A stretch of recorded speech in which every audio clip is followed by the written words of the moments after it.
Hey guys, Indian Institute of Technology Guwahati পৰা requirement কাৰণে notification আহিছে যদি আপুনি ভাবি আছে গুৱাহাটীত আপুনি আপোনাৰ নিজৰ কেৰিয়াৰ ষ্টাৰ্ট কৰিব তেনে এইটো ভিডিও আপোনাৰ কাৰণে বহুত ইম্পৰ্টেন্ট হ'ব গৈ আছে তো মই আজি আলোচনা কৰিম আইআইটি গুৱাহাটীৰ পৰা যিটো notification আহিছে তাৰে requirement overview খিনি লগতে vacancy details আৰু vacancy এপ্লাই কৰোতে কি কি eligibility criteria আপুনি ফলো কৰিব লাগিব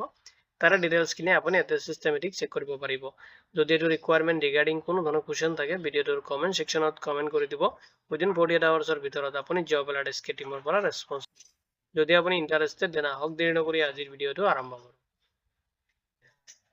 এতিয়া চাই লওক যেটো ৰিকুৱাৰমেন্ট আহিছে ৰিকুৱাৰমেন্ট ওভাৰভিউ খিনি পোষ্ট নেম দি আছে জুনিয়ৰ ইঞ্জিনিয়াৰ ট্ৰেইনি পোষ্টত এপ্লাই কৰিব পাৰিব টোটাল পোষ্ট দি আছে আপুনি 10 পোষ্টত এপ্লাই কৰিব পাৰিব salary দি আছে 25000 আপনি পাৰ মান্থ ৰিসিভ কৰিব আপোনাৰ পোষ্ট ওয়াইজ এটো স্যালাৰি ডিফাৰেন্স কি হ'ব আৰু আপোনাৰ যেটো জব টাইপ দি আছে এটো টেম্পোৰাৰি কন্ট্ৰাক্ট বেসিস হ'ব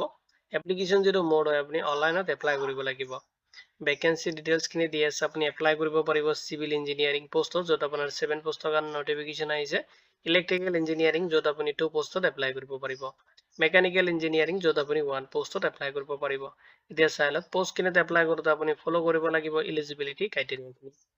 যত আপোনাৰ ক্যান্ডিডেট খিনি এলিজিবিলিটি ক্ৰাইটেৰিয়া এডুকেশনাল কোৱালিফিকেশন বিচাৰিছে 3 ইয়াৰ্স ডিপ্লোমা কৰিব লাগিব in related to engineering trade আছে লগতে মিনিমাম 60% মাৰ্ক থাকিব লাগিব অৰ 0.6 CGPA থাকিব লাগিব তেতিয়া হলে এপ্লাই কৰিব পাৰিব লগতে 2 ইয়াৰ্স এক্সপেৰিয়েন্স বিচাৰিছে ৰিলেটেড ফিল্ডৰ পৰা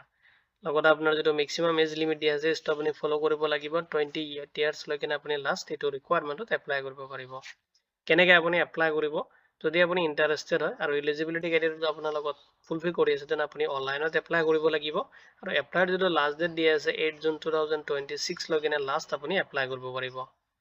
ইম্পৰ্টেন্ট যিখিনি লিংক আছে মই এই ভিডিওৰ ডেসক্ৰিপচনত আপোনাক প্ৰভাইড কৰি দিম আপুনি তাতে চেক কৰিব পাৰিব লগতে জব এলাৰ্ট এছকে পৰ্টেলত আপুনি যদি ভিজিট কৰে এটো ৰিকুৱাৰমেন্ট ৰিগাৰ্ডিং ডিটেইলছ খিনি সিস্টেমেটিক চেক কৰিব পাৰিব এন্ড তাতে এপ্লাই লিংকটো দি আছে আপুনি তাতে ক্লিক কৰি কিনে এপ্লাই কৰিব পাৰিব এটো ৰিকুৱাৰমেন্ট ৰিগাৰ্ডিং যদি কোনো ধৰণৰ কোৱেশ্চন থাকে ভিডিওটোৰ কমেন্ট সেকশনত কমেন্ট কৰি দিব উইদিন 48 আৱাৰ্ছৰ ভিতৰত আপুনি জব এলাৰ্ট এছকে টিমৰ পৰা ৰেসপন্স পাব ভিডিওটো চোৱাৰ বাবে ধন্যবাদ দি কিনে আজিৰ ভিডিও মই ইমানতে সামৰিছো